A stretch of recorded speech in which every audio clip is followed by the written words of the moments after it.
If you make those assumptions that the customer wants the cheapest price, the quickest fix, the fastest solution, you're ignorant. Why? Because you're assuming they think like you think. They want what you want. You don't have the right to make a decision for anybody else but yourself. Welcome back to another episode of the Tradepreneur Show. If you're a routine listener, you know I'm Patrick Summers. I'm your host, and I am an operator running an HVAC, plumbing, and electrical business every single day. And I'm here to share with you today on this episode some takes on sales. And this is not just for technicians. This could be for your CSRs. This could be for somebody not even in the trade, but is in sales. And the truth of the matter is, folks, we're all in sales. Whether you like to acknowledge that or not, we sell every single day. Whether we make a money off of it, it's our living, or whether it's just how we get the things we want and need, we have to sell somebody. Nothing happens until sales happens. And so this is going to be a series, if you will, on a couple episodes on sales that individually are fine to listen to or watch. We're on YouTube. Or collectively, they'll build off of one another. And so today, I really want to talk now, something to understand. What I'm going to talk about today, I'm going to put through the lens of a technician and a home service company. If you're into the commercial space, this applies. If you're selling cars, this applies. If you're selling shoes, this applies. You just have to adjust it for your scenario, your location, right? In the home services, we happen to go to people's homes and go into their homes versus, let's say, an auto mechanic where somebody's bringing their vehicle to them. So there's some nuances. There always are. And I'm going to speak mainly from the frame of a technician going into the home. But there is tons of takeaways in these next few segments I'm going to do that apply regardless of what you're selling, who you're selling to, or where you're selling. And so, listen, a question I want to start with is, why can you take two technicians, let's say they're pretty similar, almost identical in their ability to diagnose, to fix, to repair. However, when it comes to the revenue-producing results, and yes, at the end of the day, we have to produce revenue. We are not a nonprofit, but they produce totally different results. Different size tickets, even different levels of customer satisfaction.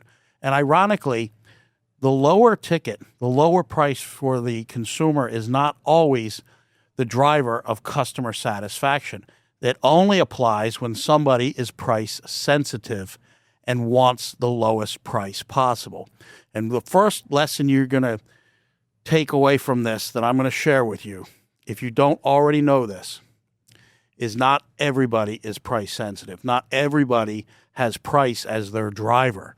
Not everybody only looks at price. Most people are going to look at value. And value does not mean cheap or low price. But in this instance of these two technicians, you can have one go into a home and leaves with a diagnostic fee or a small repair. One leaves with extensive repairs, multiple repairs, upgrades, maybe even indoor air quality products, things to make the home more comfortable, cleaner, safer even, or could leave with a $25,000 replacement on a new unit. The outcome literally has very little to do with their technical ability. Here's the next takeaway. People are going to buy from people they trust. And trust starts long before you discuss equipment or the repairs or your findings or anything like that. Trust starts the moment the customer lays eyes on you. And that's why the cleanliness of your truck, your store, your uniform, your shoes or boots, whatever it is, matters. That's why organization matters. If you look disheveled, you're putting yourself behind. If you come prepared, sharp, dialed in, makes all the difference in the world. Because research suggests that first impressions form within seconds. In fact, a number I routinely use is 7 seconds. Studies have shown 7 seconds. And now, once that first impression is formed, It's called the halo effect. Now, we tend to think of a halo as in good, and it may be, but it's confirmation bias, basically. The things that reinforce the first impressions we talked about already, right? Clean truck, organized truck, uniform, good grooming, a smile, eye contact, walking confidently. Yes. Stand up tall, shoulders back, exude confidence, a strong handshake when appropriate. Not all people, not all cultures like strong handshakes or like handshakes. Sometimes they do the fist bump, sometimes nothing at all. But if you're going to shake somebody's hand, if you're a handshaker or you're dealing with a handshaker, you better make eye contact and you better grip that hand firmly. I made a hiring decision based on a handshake once. Candidate was not as good as other candidates I interviewed, but the handshake was the deciding factor, not their qualification or skill set.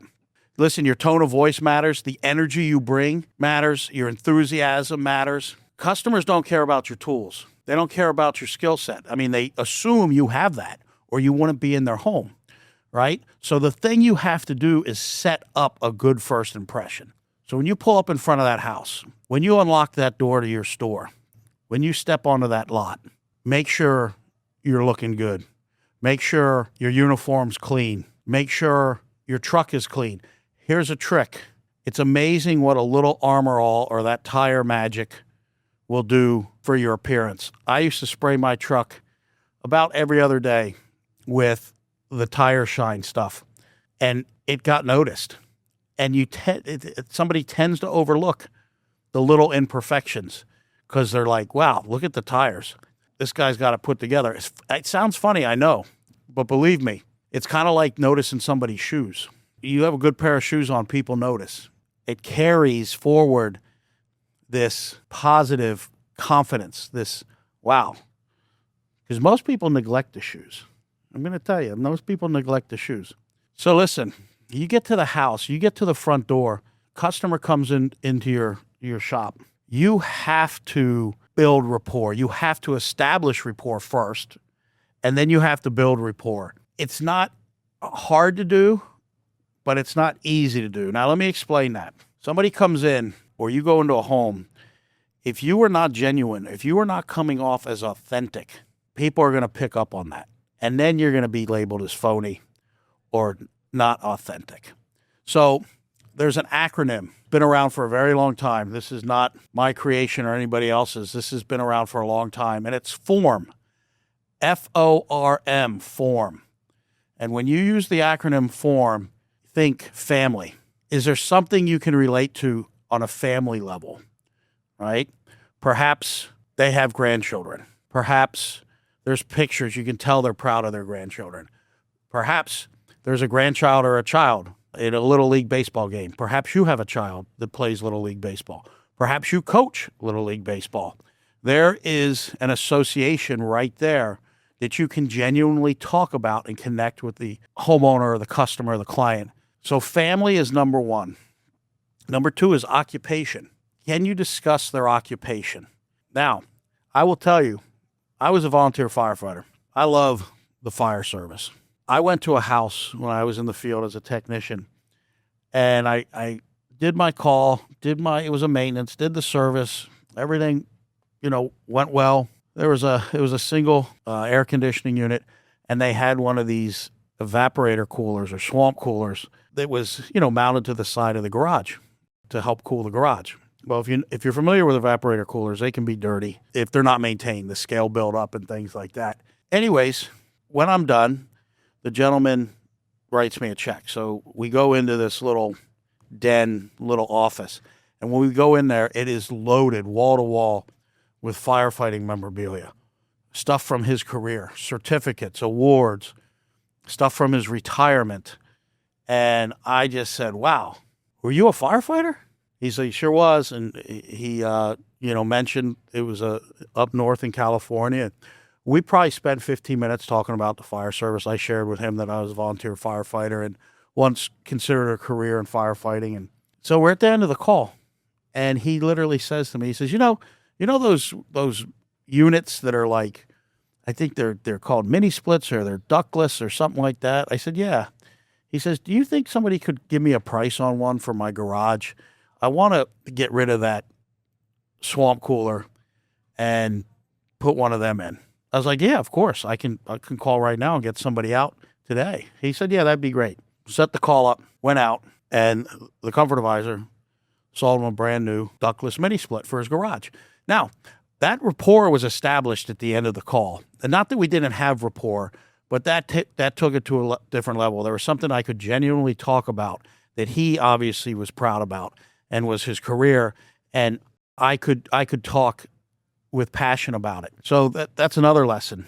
Rapport can be established at the beginning of the call, throughout the call, at the end of the call, and it should be continually established. You have to maintain it, right?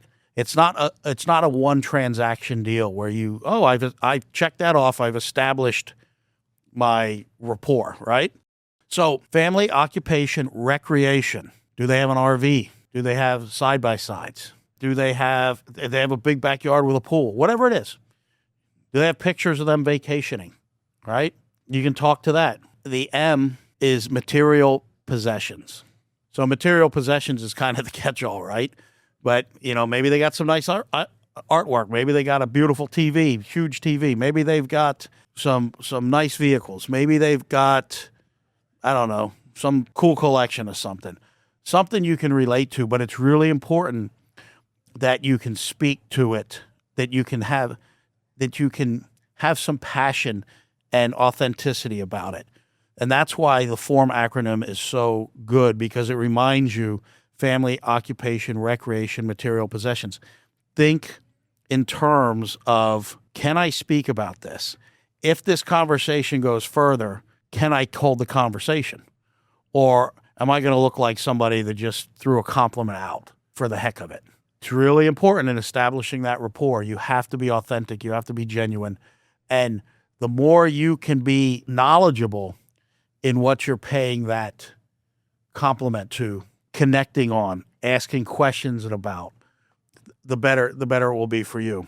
So, look, there's a book out there, highly recommend it, The Go-Giver. The Go-Giver sells more. And people can feel the difference between, I need to sell. Like if you go into a house and you feel like, I need to sell, I need to make money today, versus I want to help, I want to serve you, I want to educate you, guide you, and advise you in this decision process. If you can do that, you're following the philosophy of The Go-Giver sells more, and you're not reeking of desperation. See, if you go in with the intent that I need to sell something, I want to sell something, I need to make money today, people will feel that energy, and people will feel that desperation coming from you. Your only acceptable mindset to go into a home with is, I want to help these people. I want to find solutions to their problems they may not even know they have. A sale is a byproduct of the service. That's all it is.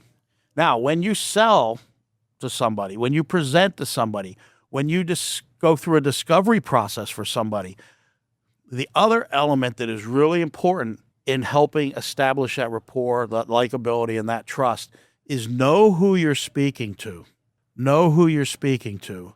And what do I mean by that? Well, many of you, I'm sure, are familiar with DISC, D-I-S-C. And DISC is basically for lack of better terms, a personality assessment. We are all have dominant, one of the four DISC personalities. We're dominant in one, and then we have a secondary, but we have all four in us. Just some are more dominant than others, and some that aren't as dominant that we have, that we're small in, but we still possess it. And I'll give you some examples in a minute, tend to exhaust us more when we stay in that state too long. So the DISC real quick, and there's tons of stuff online. And if you can ever take a DISC assessment yourself, if you haven't, highly recommend it. If you can read a little bit about it, study a little bit about it, understand some of the traits, the different personality styles display, the words they use, the way they stand, the way they answer questions. There's so many different tells out there. And if you study it, you can get really good at it. I happen to be pretty good at it. It's not foolproof, but I'm pretty good at reading the disc profile of somebody, picking up on what it is, what their primary and their secondary is. Just because I've been doing it a long time. Let's just leave it at that. And I've taken enough of them myself, and I've read enough of other people's, and I know their personality. So you start to learn the different styles. So listen, real quick, this is a high-level disc overview, okay? By all means, Google it, ChatGPT it, buy a book on it, take a course on it, whatever. The D in disc is for driver. And driver is a very much, we got to take the hill now, go, go, go, go. They care about outcomes. They care about short and to the point. Just give me the bottom line. Tell me what we need to do. They don't need a whole lot of direction. They just need to know what's going on, what needs to be done. They're the type of people that might come up to you in the morning and don't even say good morning, aren't going to ask you about your weekend. They're just going to go right into whatever the focus, the task is. And they're some of the easiest people to sell to because they make decisions quickly.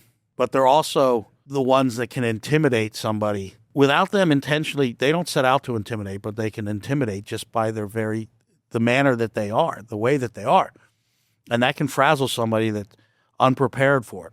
And for a disc, a high D, if they ask you a question, you better know the answer. And you better give them the answer direct. Don't tell a long story. I is influencer. My business partner is a high I. He's phenomenal at sales. He's phenomenal at relationships. My wife is a high I. People love her. She loves people. They inspire, they motivate, they can get you, they can convince you, influence you. They're the ones that if the D is like, hey, yeah, let's go take that hill, the I is getting everybody bought in on why they need to take it. Then you get the S. The S is, I think it's steadfast, steadiness. The S is I want everybody to get along. Let's all play nice. We can all win if we work together. And I don't want anybody to be upset. And they don't want to upset you. That's why you get the yes, okay, great, They might even sign a contract and want to move forward. You get back to the office and the deal canceled. Because they didn't want to upset you. They don't want to tell you no. A D's going to tell you no all day long, right? They're even going to tell you why they told you no. Like, dude, you suck. You're not even paying attention to what I want. The S, no, okay, yeah, that's great. My wife's an S too. And they follow the rules. They play by the rules, and they want collectively everybody to win, so to speak. And then you got the C. The C is conscientious. The C is the engineer, the architect. You better know how much distance is needed around a condenser on the various sides of it, from a wall, a structure, the building, whatever, because they're going to know. They're going to look it up. So they are very analytical. Details matter. So here's the funny thing. I'm a high D. My secondary is a C. But my C only exists to serve my D, meaning I'm going to be a high C. I'm going to be very analytical and detailed to either prove you wrong, prove me right, or convince you why we need to do something. And so in that way, I'm going to go very detailed into the details, the facts, the research. I'm going to know my stuff. But anybody that's a high C, primary high C, they usually drive Ds crazy because they ask too many questions. They need too many details, so on and so forth. So what you got to understand is, well, I'm a high D, secondary is C.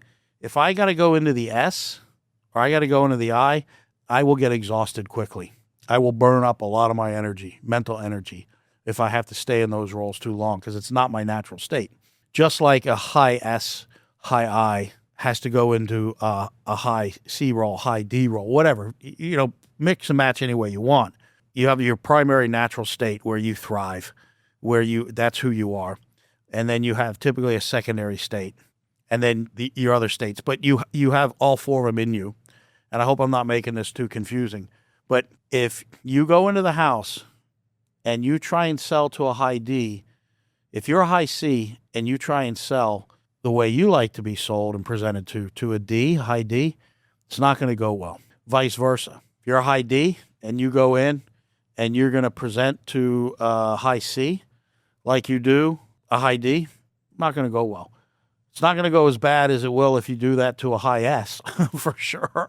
Like for me, you come in, I'm going to tell you what I need. You're going to tell me the solutions, and you're going to give me the price and when we can do it by. And I'm going to make a decision pretty quick. I've probably already made the decision if I want to do business with you. It's yours to screw up, basically. You come in to sell to my wife, you better ask about the kids, you better ask about the dogs, you better talk to her about, she's going to ask you questions. Oh, how long have you been doing this? How'd you get into it? You're going to probably spend 30 minutes talking about anything but what you want to talk about, but you better do it because that's where the like and trust is built with somebody like my wife. So why is this important? You have to know who you're selling to. You have to have different presentation styles. You have to be able to adjust your presentation styles. If you're coming up to a high D and you have your whole pitch book and you have your whole presentation laid out, you need to be able to read that high D. That high D may be interested in what you're saying and may want to pay attention. And then there's other parts that may be fluff and they want to, speed by. You have to read the different personality types and know when to speed up, when to slow down, when to go into more detail, when to go back into the rapport building. These are all really, really important, as is listening.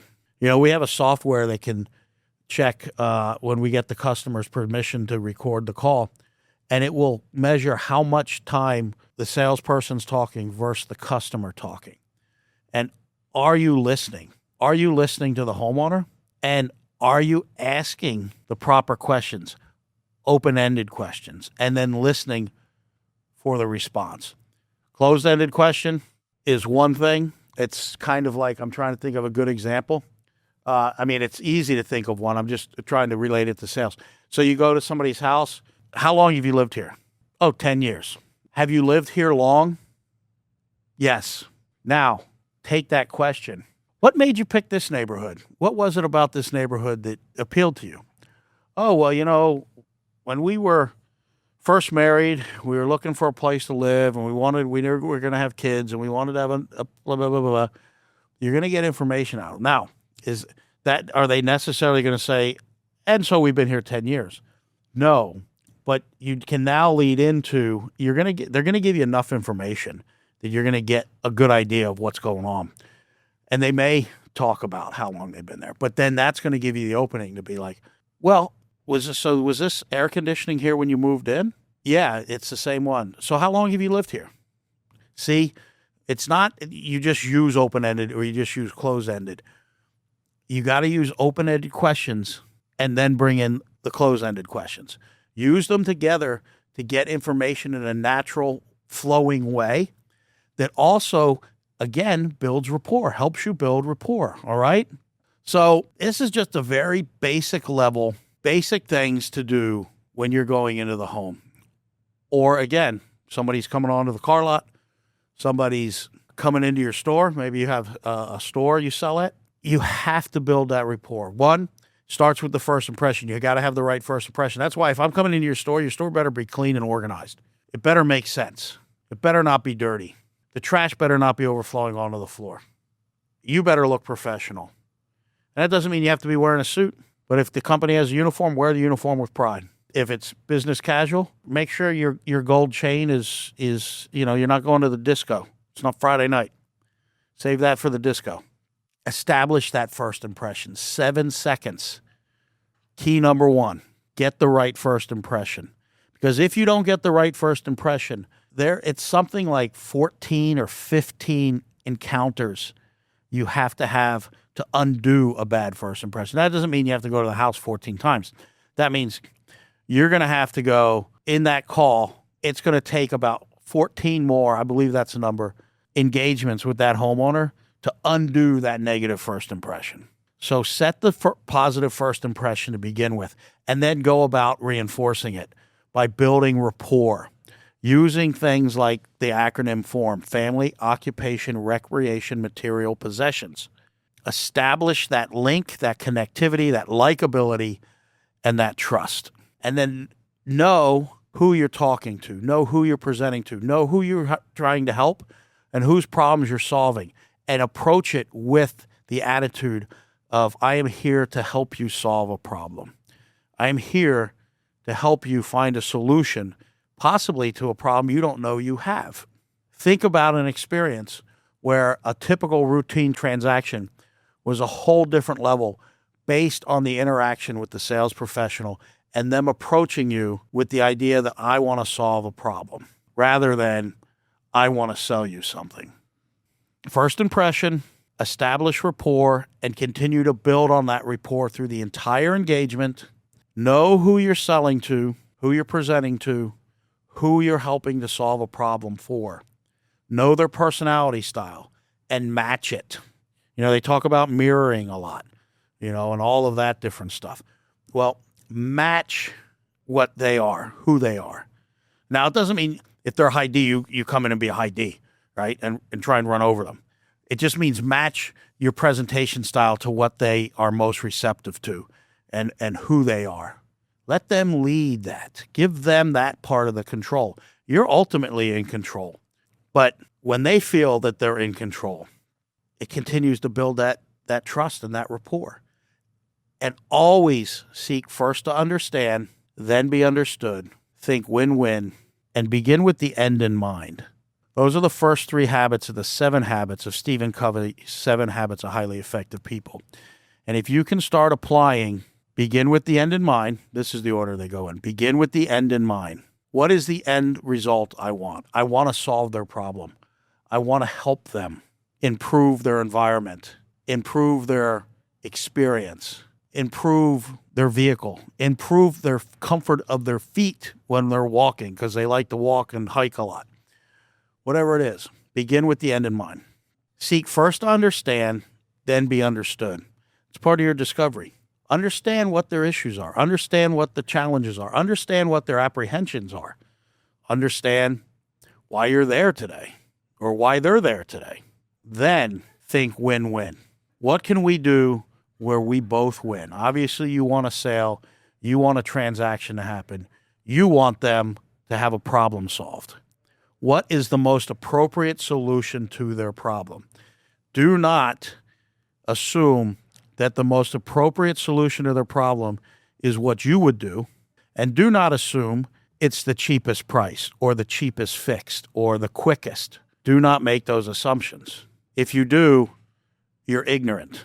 Let me say it again. If you make those assumptions that the customer wants the cheapest price, the quickest fix, the fastest solution, you're ignorant. Why? Because you're assuming they think like you think. They want what you want. You don't have the right to make a decision for anybody else but yourself. So you present all the options, the repair options. Give them a couple options. From the most basic, fix it, get it running now, to let's rejuvenate this whole thing, to would you think replacement would be an option you'd be interested in?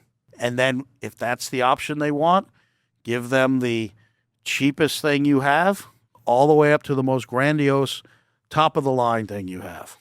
Educate them on the pros and cons, the good, the bad. Let them make the decision. So this is just a very high-level overview of some 3 basic essential things with some other stuff wrapped around it that you can start doing immediately. It doesn't take a whole lot of training, practice, or investment on your part. Just little tweaks, little quarter turns, as I like to call them, to make the right adjustments, to make the right things happen. So with that said, thank you for listening. Thank you for tuning in. We're also on YouTube where you can watch as well, or anywhere you can find podcasts. And if you like the podcast, man, I would really appreciate a rating, a review. When you write something out, goes a long way for the magical algorithm that lives in the sky. Either way, I hope you're getting something out of it. I hope you enjoyed today's show. Until next time, win the day and be great.